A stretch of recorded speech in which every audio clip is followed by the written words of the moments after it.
and welcome back to another episode. In this video, we're going to go over what Scott calls the myth of the rational mind. And his main point that he makes throughout this chapter and the next chapter is that human beings think they are rational and that they understand the nature of reality. They are wrong on both counts. And to kind of further bolster his case, what he does in this chapter is kind of use examples from great thinkers from the past and the present to show that this is in fact the way things are. In his mind, you may not want to trust a cartoonist on something as important as the nature of reality. So let's look at some people who you may know from history who basically came to the same conclusion from different angles.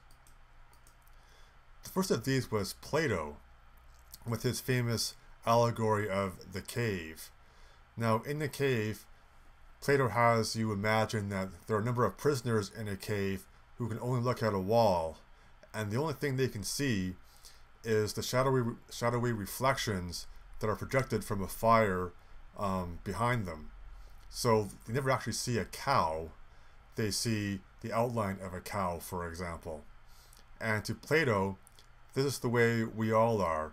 We are all sort of held captive by our own senses and what our senses can perceive. And we can never really be sure about what the true nature of reality is. Yeah, so we're all chained to our own cave, interpreting reality based on our faulty brain and senses. Another famous thinker was David Hume, who was a Scottish philosopher, historian, and economist. Now, to Hume, he saw everything as being cause and effect, and therefore free will is an illusion. And you can think about this yourself in your own life. Everything you do has some kind of initial cause, and that cause has a cause. And so where in the cause and effect relationship does free will manifest itself?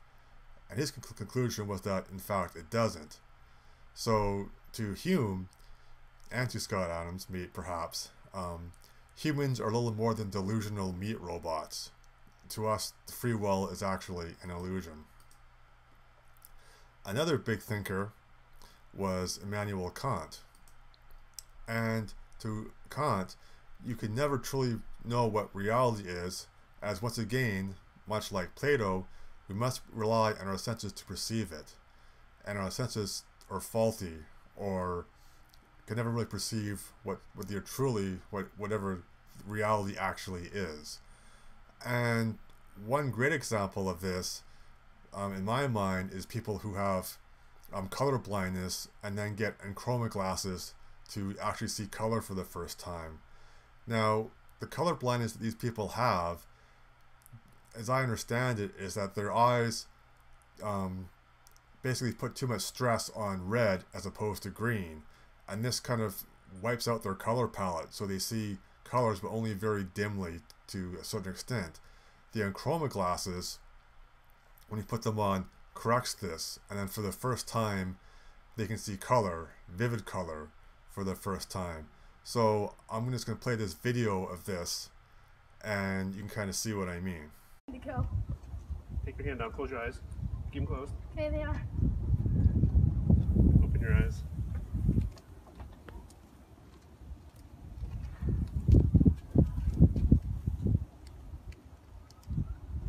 They work. Buddy, can you look at the... Kason, look out at the frisbees. Look at the frisbees. Can you see them? Can you see the differences?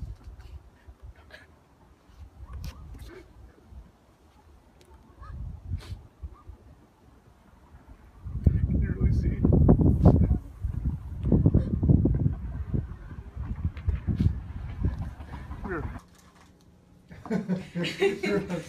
Waiting with faces. Very nervous. It's gonna work. I don't think they work right away, do they? I don't know. Look at your sign. Look at your sign. Holy shit. Really? Really? Really, really? Can you Holy see it? Fuck.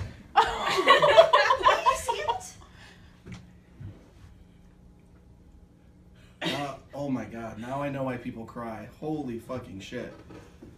This is really overwhelming.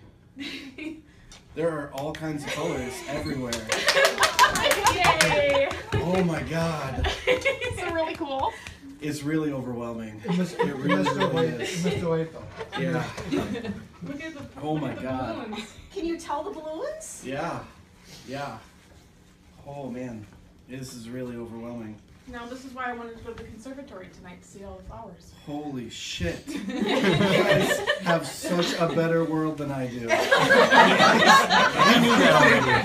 Everything is so bright and vivid.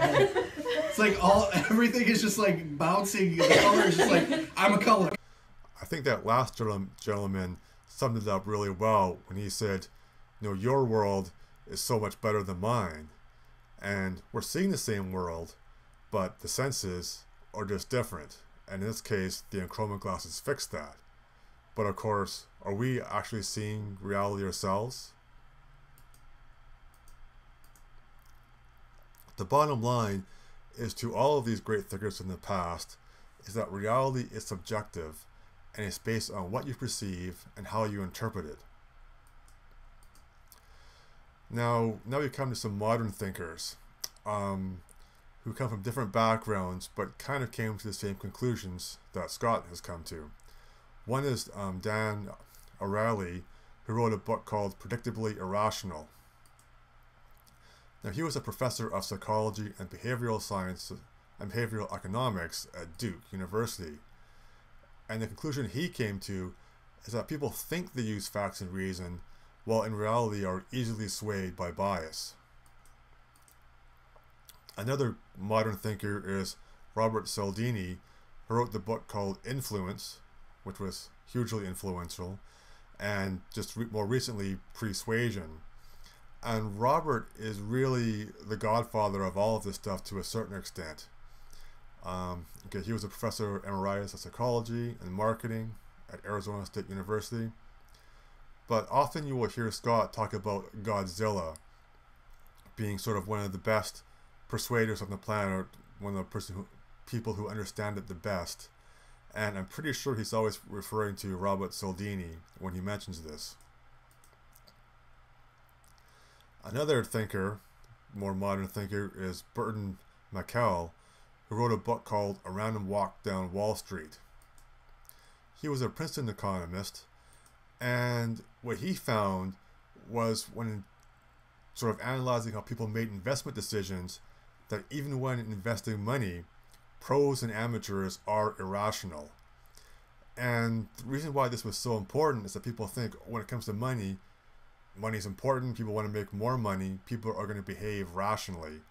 And apparently it's just not the case. And one of his famous quotes is, "A blindfolded monkey throwing dodge at a newspaper's financial pages could select a portfolio that would do just as well as one carefully selected by experts." Another great thinker, or more modern thinker, is Nassim Nicholas Taleb, who wrote The Black Swan. He was a philosopher and a statistician, and he found that human beings consistently misinterpret what we observe. Two more sort of out there examples of how we don't perceive reality the way we think we do comes from the world of physics. And two famous experiments, one involving quantum entanglement, and this is really complicated. I've linked to a video below if you want a more detailed description, but basically what quantum entanglement is that atoms can become entangled, and even if they are very far apart, one can affect the other. And it makes no sense as to how we understand reality, but nonetheless, that's what happens. Another is the double slit experiment, in which basically a single photon will behave like it's a wave, like many photons are going at once and interfering with each other.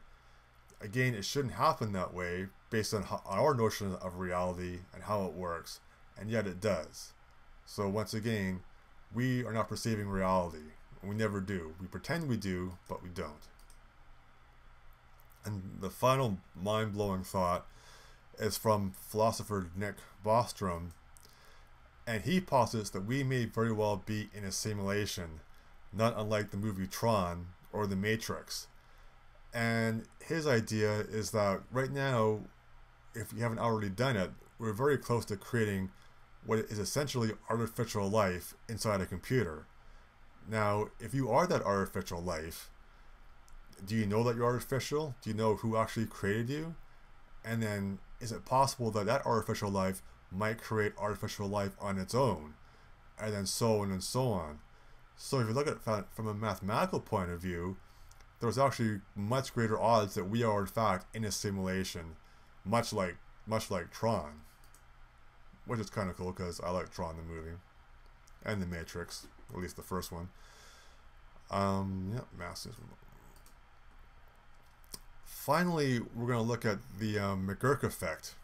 And this will really show you how the reality you perceive is totally under control of your senses and how your senses work. So, once again, I'm going to show you a brief video that you can watch, and you will see what I mean. At any one moment, we are being bombarded by sensory information. Our brains do a remarkable job of making sense of it all. It seems easy enough to separate the sounds we hear from the sights we see. But there is one illusion that reveals this isn't always the case. Ba, ba, ba. Have a look at this. What do you hear? Ba, ba, ba. Ba, ba, ba. But look what happens when we change the picture. Ba, ba, ba. Ba, ba, ba. Ba. And yet, the sound hasn't changed. In every clip, you are only ever hearing bar with a B. Ba, ba, ba. It's an illusion known as the McGurk Effect. Ba. Take another look. Ba.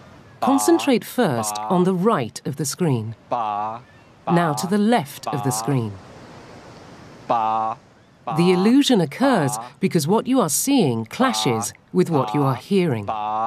In the illusion, what we see overrides what we hear. So the mouth movements we see as we look at a face can actually influence what we believe we're hearing. If we close our eyes, we actually hear the sound as it is. If we open our eyes, we actually see how the mouth movements can influence what we're hearing. Ba, ba, ba. It's a bizarre effect. Remember, the only sound you're hearing is bar with a B. Ba, ba, ba, ba, ba. What's remarkable about this illusion is even knowing how it's done doesn't seem to make a difference. Ba.